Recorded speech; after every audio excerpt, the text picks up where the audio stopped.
Well, thank you very much. We've just had a great meeting, a really good, very productive meeting. We have one thing in common. We want this city of ours that we love to do very well.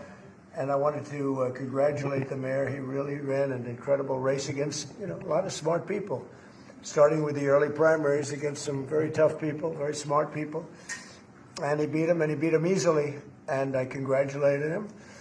And we talked about some things in very strong common, like housing and getting housing built, and food and prices, and the price of oil is coming way down. That anything I do is going to be good for New York. If I can get prices down, it's good for New York, and we've got them down, way down from last year. We have, as you know, I've been saying to a lot of people, Walmart said that Thanksgiving this year is exactly 25% less than last year, so that's good for New York, good for everybody. But I just want to congratulate. I think you're going to have, hopefully, a really great mayor. The better he does, the happier I am, I will say. There's no difference in party. There's no difference in anything. And we're going to be helping him to make everybody's dream come true, having a strong and very safe New York. And congratulations, Mr. Mayor. Thank you, Mr. President. Thank you. I appreciate it. Please. I appreciated the meeting with the president, and as he said, it was a productive meeting focused on a place of shared admiration and love, which is New York City, and the need to deliver affordability to New Yorkers, the 8.5 million people who call our city their home, who are struggling to afford life in the most expensive city in the United States of America. We spoke about rent, we spoke about groceries, we spoke about utilities, we spoke about the different ways in which people are being pushed out, and I appreciated the time with the president, I appreciated the conversation. I look forward to working together to deliver that affordability for New Yorkers. Thank you very much. Any questions, please? President Trump, Stephen Nelson from the New York Post. I've got a question for you and then also one for Mayor-elect. Sure. For you, you referred to Mr. Mamdani as a communist. Can you describe why you feel that way? And also, will you do anything to stop him from arresting Prime Minister Netanyahu if he visits New York? Well, we didn't discuss your second part of the question. And on your first part, I mean, he's got views that are a little out there, but who knows? I mean, we're going to see what works, or he's going to change also. We all change. I changed a lot. From when I first came to office. It's now quite a while ago. It's quite a while. My first term was great. We had the greatest economy in the history of our country. We're doing even better now. We're doing much better now than we did even the first term. And I can tell you some of my views have changed. And we had discussions on some things. I'm not going to discuss what they were, but that I feel very confident that he can do a very good job. I think he is going to surprise some conservative people, actually, and some very liberal people. He won't surprise them because they already like him. And Mr. Mamdani, it sounds like you've had a productive discussion, but just days ago you referred to President Trump as a despot who betrayed the country. You said you'd be his worst nightmare and accused him of having a fascist agenda. Are you planning to retract any of these remarks in order to improve your relationship? I think both President Trump and I, we are very clear about our positions and our views, and what I really appreciate about the president is that the meeting that we had focused not on places of disagreement, which there are many, and also focused on the shared purpose that we have in serving New Yorkers. And frankly, that is something that could transform the lives of the 8.5 million people who are currently struggling under a cost of living crisis, with 1 in 4 living in poverty. And the meeting came back again and again to what it could look like to lift those New Yorkers out of struggle and start to deliver them a city that they could do more than just struggle to afford it, but actually start to live in it. And I've been called much worse than a despot, so it's not that insulting. Maybe I think he'll change his mind after we get to working together. Yes, please. Mr. President, from ctv-local. Good. I would like to ask you a question about the Middle East regarding Sure. you said that Hezbollah in Lebanon is not in a good position. And Lebanon now is the final unresolved after Gaza and Syria.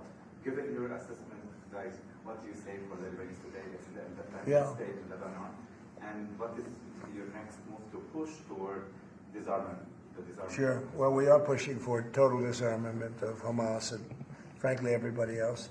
And we actually have peace in the Middle East. As you know, the King of Saudi Arabia just left yesterday. We had some great meetings, and he's made a contribution toward the United States of more than $1 trillion. We have now over $20 trillion coming in. No country has ever had anything like that, not even close. If you go to $2 trillion or $1 trillion, it's a lot. We have $20 or $21 trillion. I think that Hezbollah has been a problem in Lebanon, big problem.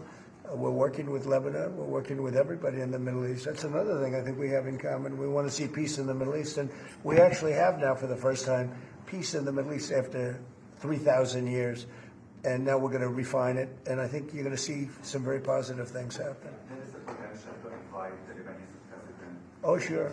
Oh, I would do that, absolutely. And if the mayor would like to be here for that meeting, because I know he feels very strongly. I think you feel very, very strongly about peace in the Middle East. I think We desperately want it, and that's something that I shared with the president, that when I spoke to New Yorkers who had voted for the president last November on Hillside Avenue and Fordham Road, I asked them why. I heard again and again two major reasons. One was that they wanted an end to forever wars. They wanted an end to the taxpayer dollars we had funding violations of human rights, and they wanted to address the cost of living crisis. And I appreciated the chance to discuss both of those things. he said a lot of my voters actually voted for him, and One in 10. and I'm okay with that. President Trump, I hope to stand as well. I'll do that. I'll sign it. Give it to me. I'll sign it in a minute.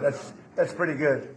Mr. President, Yeah, please. you threatened to send federal troops to New York City. You both have differences when it comes to ICE agents Right. in New York City. Mr. Mamdani, you called ICE a rogue government entity.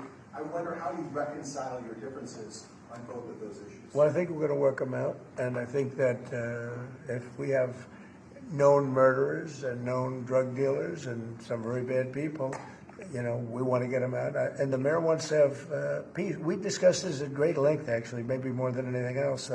He wants to have a safe New York. Ultimately, a safe New York is going to be a great New York. If it's not safe, no matter how well we do with pricing and with anything else, we can talk about anything you want. If you don't have safe streets, it's not going to be a success. So we're going to work together. We're going to make sure that if there are horrible people there, we want to get them out. I think he wants to get them out, maybe more than I do. So we'll work together. We discussed it at great length. Yes, please. Yeah, two questions, if I may. One for you, Mr. President, from the BBC in a second. But first of all, to the mayor-elect. You're both, from different parts of the political spectrum, you're both populists, though. And I just wondered to what extent the president's campaign style, his techniques, his social media use inspired any part of your campaign? Well, I actually told the president that, so much of the focus of our campaign has been on the cost of living crisis. And when we asked those New Yorkers who had voted for the president, when we saw an increase in his numbers in New York City, that came back to the same issue: cost of living, cost of living, cost of living. And they spoke about the cost of groceries, the cost of rent, the cost of Con Ed, the cost of childcare. And too often, politicians are looking to lecture to New Yorkers what they should care about, as opposed to listen. And when we spoke to those voters who voted for President Trump, we heard them speak about cost of living. We focus on that same cost of living, and that's where I am really looking forward to delivering for New Yorkers in partnership with the president on the affordability agenda. And I think we have to work a little bit. We talked about Con Edison. We have to work a little bit on getting the prices, because, we've gotten fuel prices way down, but it hasn't shown up in Con Edison. And we're going to have to talk to them. If we're sending them fuel at a much lower price than it was a year ago, which is true, we have to get Con Edison to start lowering their rates. Absolutely. And if I may, last week you told me you were pushing ahead with your plans to sue BBC for up to $5 billion. You were going to speak to Prime Minister Starmer as well. Is there any progress or any updates on those issues? Well, we get along very well with the Prime Minister. We made a deal with UK. I like him. He's a fine person. And, I think they have some big energy problems. They've got windmills all over the place. They're going to have to start using other methods because their energy is out of control. Talking about in the UK, it's out of control. And he's got that problem. He's got a big immigration problem, as you know, and he's got a big energy problem. And we talk about it. He's a good man. Prime Minister's a good man. You had a chance to speak this week. I haven't spoken this week. Mr. President, have you spoken to President Zelensky, or do you intend to Who? President Zelensky about your plan? Did you meet with him? I've spoken with their people. We have a plan. It's horrible what's happening. It's a war that should have never happened. It would have never happened if I was president, and it's a shame. And I thought they should have acted quicker. But it's a cold winter, and a lot of the you talk about utilities, but a lot of the big energy-producing plants have been under attack, to put it mildly, to put it nicely. We have a way of getting peace, or we think we have a way of getting peace. He's going to have to approve it. Just so sad, so many people. Last month, they lost 25,000 soldiers. This is something, we haven't seen anything like this since the Second World War. And they're averaging 6,000 or 7,000 a week between the two of them, dead soldiers. And it goes on, and I think they're getting reasonably close, but I don't want to predict. I would have said that would have been one of my early ones. I did 8 peace deals of countries, including in India, Pakistan. You could even go, in fact, they're coming here in a week or two, go to the Congo and Rwanda. That was 10 million people dead, and we worked something out on that. But so many, and the one I thought would have been, for me, because I have a very good relationship with President Putin, I thought that would have been maybe quicker. But it does take 2 to tango. And now you just see all the death.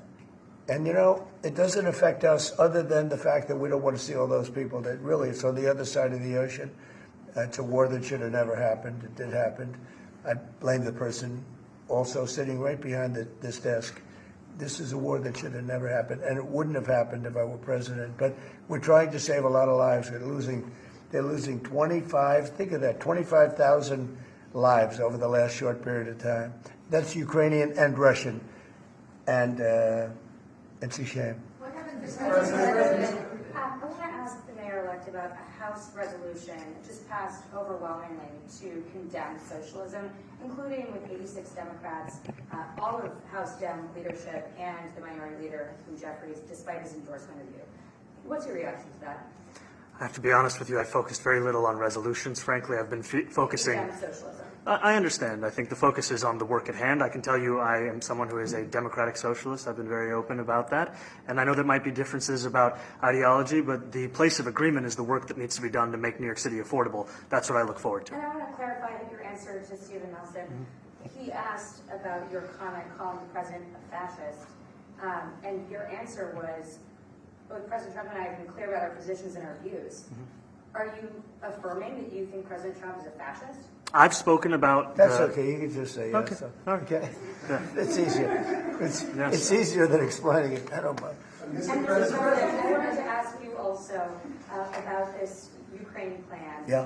President Zelensky said today that his country would risk either giving up a partner or giving up its dignity. There's been criticism that this deal... You mean he doesn't like it? It's unclear. He was sort of Well, pretending... he'll have to like it, and if he doesn't like it, then, they should just keep fighting, I guess, The suggestion that you made, though, was that if he doesn't accept it, that the U.S. would pull back its support for Ukraine. Is that Well, at some accurate? point, he's going to have to accept something. He hasn't accepted. You remember right in the Oval Office not so long ago, I said, you don't have the cards. Don't forget, I inherited this war. This war never would have happened. I inherited this war. And I thought he should have made a deal a year ago, 2 years ago. The ultimate deal would have been if it never started. That would have been a good deal. That could have been done, too, if you had the right president, but you didn't have the right president. Mr. President, cost of living is something that you and Mr. Mamdani seem to agree on. Right. Democrats have run New York City for a long time, Mr. Mamdani. Do you see Democrat policy specifically as being a problem? And I'd like that be a question that both of you could answer in New York City. Look, I think that there are many things in our city where we have to own the responsibility of it, things that existed long before the president was the president. And those are also part of the message of our campaign, was to take on a broken politics of the past. And I ran against a number of candidates who represented different versions of that past. And what we found time and again is that working people were left behind in the politics of our city. And what we're looking to do is put those people right back at the heart of our politics so that we don't have a situation where we're in the wealthiest city in the history of the world, and yet 1 in 5 can't even afford $2.90 for a Metro card. Mr. Mamdani. We had some interesting conversation, and some of his ideas really are the same ideas that I have. But a big thing on cost, the new word is affordability. Another word is just groceries. It's sort of an old-fashioned word, but it's very accurate. And they're coming down high. They were, we had, both of us, we had the highest inflation in the history of our country the last 4 years under the Biden administration. And we've got inflation down now to a normal number. It's going to go even a little bit lower than that. Katie, do you have something in Mr. it? President, thank you so much. Mr. Mamdani often talks about New York City being covered by international law, that they will follow international law, doesn't often talk about the U.S. Constitution. What is your response to that? Well, I don't know what you're referring to in terms of it could be covered by international law, local law. It's covered by a lot of laws, but it's covered by U.S. law. Are you referring to anything in particular? He just says that they're a city that endorses and enforces international law. Is that at odds with? No, I don't know. Would you want to? Would you want to respond? Yeah, I think what I've shared with the president is our desire to not only follow the laws of our own city, laws that protect New Yorkers, but also a desire for consistency in our politics across the board. And that's something that we've talked about and something that I know many New Yorkers want. We work with ICE. We work with ICE. We discussed ICE and New York City, and I spoke about how the laws that we have in New York City allow for New York City government to speak to the federal administration for about 170 serious crimes. The concerns that many New Yorkers have are around the enforcement of immigration laws on New Yorkers across the 5 boroughs, and most recently we're talking about a mother and her 2 children, how this has very little to do with what that is. What we did is we discussed crime, more than ICE per se. We discussed crime, and he doesn't want to see crime, and I don't want to see crime, and I have very little doubt that we're not going to get along on that issue. He wants to, and he said some things that were very interesting as to housing construction, and he wants to see houses go up. He wants to see a lot of houses created, a lot of apartments built, etc. And you know, we actually people would be shocked, but I want to see the same thing. Mr. Mamdani, anti-Israel protesters. Jack? Mr. President, I want to know one of the policies as well that Mayor-elect Mamdani talked a number of times about on the campaign was shifting the tax burden for property taxes from what he called minority communities to white-based communities and putting more taxes on white people. I also noticed that in your acceptance speech you didn't mention anything about America or Christians or white people in general, and so I didn't know if that was one of the policies that you guys had spoken about. We focused on affordability. We focused on the cost of living crisis. What I will say is that I am very much interested in property tax reform because what we see right now in New York City is a system that is so inequitable that it can't even stand up in court. And the president and I spoke about the importance of not only building more housing, but also making sure that regulation of housing is something that is manageable to actually get through and not the cause of yet another weight that we see in our But to city. be clear, you're continuing this idea of race-based property taxes. No, to be very clear, That's what you said. no, the use of the term was a description of neighborhoods, not a description of intent. So you intend to tax the whiter neighborhoods more? No, we intend to create a fair property tax system because we want a New York City that is not only fair and equitable, but also one that every New Yorker can afford. Mr. Mamdani, anti-Israel protesters Please, God. Mr. Mamdani, anti-Israel protesters just targeted a synagogue in New York. Are you concerned about Jewish New Yorkers feeling welcome and safe in the city? And President Trump, you threatened to cut off federal funding to New York City. What policies would prompt you to do that? Would that be city-run grocery stores? Would it be something else? Well, I think if we didn't get along, whether it's cut off or just make it a little bit difficult or not give as much, we want to see, I use the term, we don't want good money going after bad. And we don't want that to happen. I don't think that's going to happen. I did say that, subject to what policies are being set. We had a meeting today that actually surprised me. He wants to see no crime. He wants to see housing being built. He wants to see rents coming down, all things that I agree with. Now, we may disagree how we get there. The rent coming down, I think one of the things I really gleaned very much today, he'd like to see him come down, ideally, by building a lot of additional housing. Yeah. That's the ultimate way. He agrees with that, and so do I. But if I read the newspapers and the stories, I don't hear that. But I heard him say it today, and I think that's a very positive step. No, I don't expect. I expect to be helping him, not hurting him. A big help, because I want New York City to be great. Look, I love New York City. It's where I come from. I spent a lot of years there. Now I'm right here. We took a big setback with the mayor that we had, named de Blasio. I thought it was a tremendous setback for the city. I think this mayor can do some things that are going to be really great. Mr. President, Okay, how about you? Go ahead, please. President, you're a billionaire. You have a different address nowadays than you used to, but you used to call New York City home. Would you feel comfortable living in New York City under a Mamdani administration? Yeah, I would. I really would. Especially after the meeting. Absolutely. What makes you comfortable? We agree on a lot more than I would have thought. I think I want him to do a great job, and we'll help him do a great job. He may have different views, but in many ways, we were discussing when Bernie Sanders was out of the race, I picked up a lot of his votes, and people had no idea because he was strong on not getting ripped off in trade and lots of the things that I've practiced and been very successful on. Tariffs, a lot of things. Bernie Sanders and I agreed on much more than people thought. And when he was put out of the race, I think quite unfairly, if you want to know the truth, many of the Bernie Sanders voters voted for me. And I felt very comfortable, frankly, in seeing that and saying that. And, it just turned out to be a statistical truth. But, no, I feel very comfortable. I would feel very, very comfortable being in New York, and I think much more so after the meeting. Yes, please. Thank you, Mr. President. I have a question for you, but a very quick one for Please. the mayor. Why did you fly here? Aren't trains greener? I'll use every form of transit, and I want to make sure that they're all affordable in New York City, and that's why making buses fast and free is a centerpiece of our campaign. There is a bus that goes. Well, but I know, but if he flew, that's a lot quicker too. He's working very hard. For him to be, that's a very long drive. I'll stick up for you. The plane takes you 30 minutes, and driving takes you a And long Mr. time. President, I was wondering if you could clear up some confusion around a Washington Post report. There was this explosive report that the Coast Guard is no longer going to characterize swastikas and muses as hate symbols. DHS called that a lie and fake news. Can you clear up? I don't know anything about it. When was this written?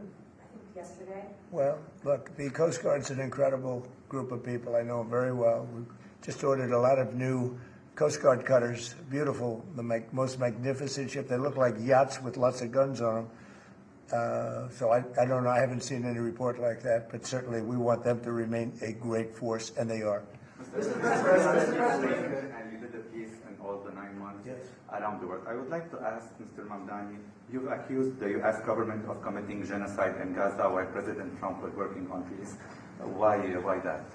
I've spoken about the Israeli government committing genocide, and I've spoken about our government funding it. And I shared with the president in our meeting about the concern that many New Yorkers have of wanting their tax dollars to go towards the benefit of New Yorkers and their ability to afford basic dignity. And what we see right now is we're in the 9th consecutive year of more than 100,000 school children being homeless in our city. And there's a desperate need not only for the following of human rights, but also the following through on the promises we've made New Yorkers. And I appreciated the meeting we had and the work that we can do. Do you agree that President Trump did do a peace and work hard to make the peace? Because he worked hard to do the peace in the Middle East and everywhere. Do you agree with that? I appreciate all efforts towards peace, and I shared with President Trump that when I spoke to Trump voters on Hillside Avenue, including one of whom was a pharmacist that spoke about how President Trump's father actually went to that pharmacy not too far from Jamaica Estates, that people were tired of seeing our tax dollars fund endless wars. And I also believe that we have to follow through on the international human rights, and I know that still today those are being violated, and that continues to be work that has to be done no matter where we're speaking of. Mr. Mr. President. President, thank you, Mr. President. Do you view the mayor-elect as the true leader of the Democrat Party? And do you think Leader Schumer and Leader Jeffries, have to follow his lead? Well, look, I hope they have great leaders. This is a man that right now I think is focused on New York City. I really think he has a chance to do a great job. We're going to help him, but I really think he has a chance to do a great job. But I'll let you answer that. You consider yourself the leader of the Democrats? I think it's more appropriate for him. I consider myself the next mayor of New York City, and I keep my horizons firmly on New York City, and I appreciate the meeting with the president, which focused again on the 5 boroughs and whether New Yorkers could afford to live there. By the way, being the mayor of New York City is a big deal. Absolutely. I always said, one of the things I would have loved to be someday is the mayor of New York City. Being the mayor of New York, and especially now, because I think you're at really a turning point, one way or the other. It could go great, or it can go in a different direction. And I think you really have a chance to make it great. I appreciate Mr. President, you said you love New York City. Mr. Mamdani, does New York City love President Trump? New York City loves a future that is affordable, and I can tell you that there were more New Yorkers who voted for President Trump in the most recent presidential election because of that focus on cost of living, and I'm looking forward to working together to deliver on that affordability agenda. I got a lot of votes. One more. Go ahead. 1 or 2 more. Go ahead. I tell you, the press has eaten this thing up. You know, I've had a lot of meetings with the heads of major countries. Nobody cared. This meeting that you people have gone crazy. You know, outside you have hundreds of people waiting. This is just a small little group. For some reason, the press has found this to be a very interesting meeting. The biggest people in the world, they come over from countries nobody cares. But they did care about this meeting, and it was a great meeting. Go ahead. Yeah, Mr. President, I was going to ask you exactly that. Why do you think there's so much more, so much excitement around this than in some form? Because I think he's different. All right, I think he's different, and that can be in a very positive way. But I think he's different than, your typical guy runs, wins, becomes mayor maybe, and nothing exciting. Because he has a chance to really do something great for New York. New York is at a very critical point. And he does need the help of the federal government to really succeed, and we're going to be helping him. But he's different than, your average candidate. Hey, he came out of nowhere. I said he has a great campaign manager standing over there. He came out of nowhere. What, you start off at 1 or 2? And then I watched. I said, who is this guy? He was at 1, then he was at 3, then he was at 5, then he was at 9. Then he went up to 17. I said, that's getting a little bit interesting, right? And then all of a sudden he wins a primary that nobody expected he was going to win. It's a great tribute. I mean, it's an amazing thing that he did. And I'll just add one thing to what the president said. Is one thing I also appreciated is in our meeting to appreciate a portrait of FDR and the incredible work that was done with the New Deal, and also in thinking about what it can look like when the federal government and New York City government work together to deliver on affordability. It can be transformative. We have a great portrait of FDR that I found in the vaults that was missing for years. I found it, and I put it up. He's a Democrat, to the best of my knowledge. He's a Democrat. And when the mayor saw that portrait, he said, "Sir, do you mind if I have a picture taken by that portrait?" It's an amazing portrait. I hope the picture comes out good. But it's an amazing portrait in the cabinet room. So he's a big fan of the New Deal, I guess, and of FDR. Yes, ma'am. Thank you, Mr. President. You said that you both spoke about crime. Yeah. There are many police officers set to come off the rolls at the end of this year in New York City. Are you going to allow those police to be replaced with police officers, actual cops? And are you going to require that happens? Would there be some consequences? Well, I hope it happens, but again, it's going to be ultimately the mayor's decision. What's your answer? Is that I look forward to delivering public safety with the NYPD, and I've said over the course of our campaign that we have the number of police officers today. They are the ones that's budgeted about 35,000 headcount. And I think the key thing is that we have to make it easier for police to focus on police work, not ask them to respond to 200,000 mental health calls a year. So is that a reduction from what you're at right now? Are you committing to maintaining the same level of cops? I've committed over the course of the campaign to maintain the 35,000. That's the headcount that we had through the campaign. And not replace them with caseworkers, social work? No, I've said that's the headcount that we want. What we need to do is make sure they can focus on serious crime. And he just retained a great police commissioner, I believe, right? Yes, we did. Commissioner Fish. If the newspapers are correct. That one they're correct about. He retained, I think, somebody that is she's a good friend of some of the people in my family, of Ivanka, and they say she's really good, really competent, and he just retained her, so that's a good sign. Are there still topics that you see the two disagreeing on in the future, and do you think you'll have more meetings like this? There will be topics that we disagree on. I think we'll probably come to a conclusion, and ultimately, he'll convince me, or I'll convince him. It's for the good of New York. Ultimately, it's for the good of New York. I don't care about affiliations or parties or anything else. I want to see if this city could be unbelievable. If he could be a spectacular success, I'd be very happy. Do you think you guys will meet more in the future too? Excuse? Do you think you'll meet again in the future? Throughout the administration? I think we will. Yeah. I think we will. I hope we do. I enjoyed the meeting. We had a great meeting. Please. Mr. President, Republican Elise Stefanik has campaigned multiple times by calling Zohran Mamdani a jihadist. Do you think you're standing next to a jihadist right now in the Oval Office? No, I don't. But she's out there campaigning, and you say things sometimes in a campaign. Isn't that sort of She's a very capable person, but you really have to ask her about that. But I don't particularly. I think I met with a man who's a very rational person. I met with a man who really wants to see New York be great again. And I can say again, because New York was great. When I came down to Washington initially, The city was so hot. It was doing great. We were having some telltale signs of problems. We had a mayor that was not doing a great job, but still, it was moving along. And it went bad. It really went, pretty bad. And I think it's been at lower points, but it went pretty bad. I think he can bring it back. Now the question is, will he bring it back all the way? Will he bring it back greater than ever before, which is, I guarantee, that's his wish. I think he wants to make it greater than ever before. And if he can, we'll be out there cheering. I'll be cheering for him. Okay? Thank you very much, everybody. Is there a reason you chose not to answer the question about the city hall protesting?